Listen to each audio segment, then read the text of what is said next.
Hello everyone, I am Shashika Ansari and this is question number 2 of exercise 3.1 and this is class 8th math.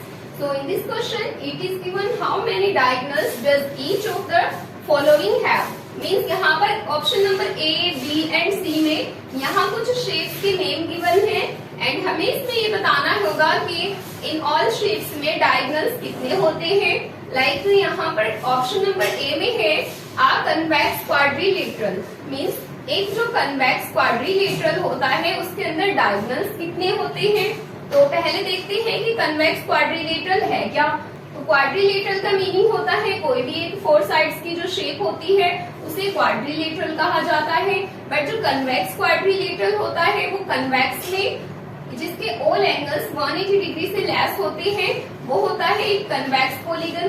तो इसमें बात convex quadrilateral की जा रही है. तो कन्वेक्स क्वाड्रिलेटरल में स्क्वायर भी आ सकता है एंड एक रेक्टेंगल भी आ सकता है बिकॉज ये फोर साइड से मिलकर के बना है. एंड ऑल्सो यहाँ पर जितने भी इसके एंगल्स हैं वो सारे के सारे एंगल्स 180 डिग्री से लेस है.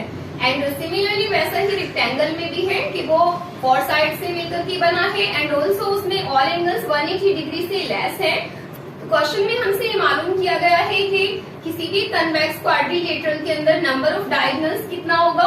मींस इनके अंदर अगर हम डायगोनल्स बनाएं तो डायगोनल्स होते क्या है, एक कॉर्नर से उसके जस्ट अपोजिट कॉर्नर की तरफ को कोई भी एक लाइन को मीटअप करना एक डायगोनल होता है लाइक दिस. एंड बट इसी शेप के अंदर हम एक और डायगोनल ड्रॉ कर सकते हैं बिकॉज इस कॉर्नर का जो अपोजिट कॉर्नर है वो ये वाला कॉर्नर है एंड यहाँ से लेकर यहाँ तक एक और लाइन मीटअप हो सकती है. तो यहाँ पर सिमिलरली वैसे ही अगर हम स्क्वायर में डायगोनल्स को ड्रॉ करें तो इसका एक डायगोनल ये हो जाएगा एंड एक डायगोनल इसका ये हो जाएगा. तो किसी भी कन्वेक्स क्वाड्रिलेटरल के अंदर मैक्सिमम 2 डायगोनल्स हो सकते हैं एंड इससे ज्यादा डायगोनल्स नहीं हो सकते. And in the next part a regular hexagon. तो यहाँ पर हमसे मालूम किया गया है कि एक रेगुलर हेक्सागन में कितने डायगोनल्स हो सकते हैं. तो पहले देखते हैं कि एक रेगुलर हेक्सागन होता क्या है.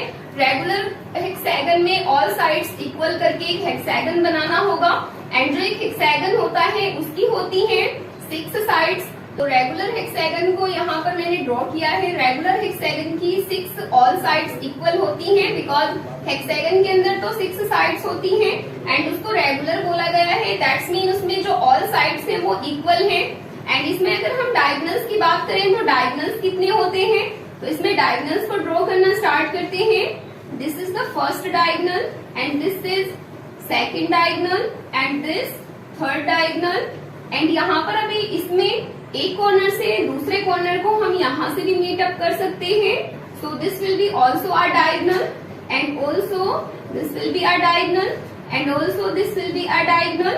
एंड अभी इसी शेप के अंदर और भी डायगोनल्स ड्रॉ हो सकते हैं. एक इस कॉर्नर से अगर हम इस कॉर्नर को मीटअप करें तो यहाँ पर भी एक डायगोनल हो जाएगा. एंड अभी यहाँ से एक कॉर्नर और बाकी है. अगर इस कॉर्नर से इस कॉर्नर को मीटअप करें तो ये भी एक डायगोनल होगा. एंड ऑल्सो यहाँ से एक कॉर्नर से इस कॉर्नर की तरफ मीटअप करें तो यहाँ पर भी हमारा एक डायगोनल हो जाएगा. एंड अब इसमें टोटल हम काउंट करते हैं कि टोटल डायगोनल्स का नंबर कितना हो चुका है. This is 1 2 3 4 5 6 7 8 and 9. तो इसमें यहाँ पर टोटल हो चुके हैं 9 डायगोनल्स. एंड अब बात करते हैं नेक्स्ट पार्ट की. तो नेक्स्ट पार्ट में यहाँ पर है अ ट्राइंगल. तो एक ट्राइंगल के अंदर कितने डायगोनल्स होते हैं. यहाँ पर ये ट्राइंगल है. इस ट्राइंगल के अंदर 3 कॉर्नर्स हैं एंड अगर हम इस कॉर्नर से ट्राई करें कोई डायगोनल ड्रॉ करने की तो वो इस कॉर्नर पे मीटअप करें तो वो तो ऑलरेडी एक साइड है. एंड अगर इस कॉर्नर से इस कॉर्नर की बात करें तो यहाँ से भी हमारे पास एक साइड आ रही है. एंड इस कॉर्नर से इस कॉर्नर की बात करें तो यहाँ से भी हमारा कोई डायगोनल ड्रॉ नहीं हो सकता बिकॉज डायगोनल्स जो होते हैं वो किसी भी शेप के बीच में से होकर के जाते हैं. बट अगर हम इसके बीच से कोई लाइन ड्रॉ करें तो यहाँ पर हमारा कोई कॉर्नर नहीं है. दैट्स मीन वो एक डायगोनल नहीं बन सकता. सो we can say a triangle has 0 diagonal because एक ट्राइंगल के इनसाइड में कोई भी डायगोनल नहीं होता. So this was the answer of this question, and now let's come to the next question.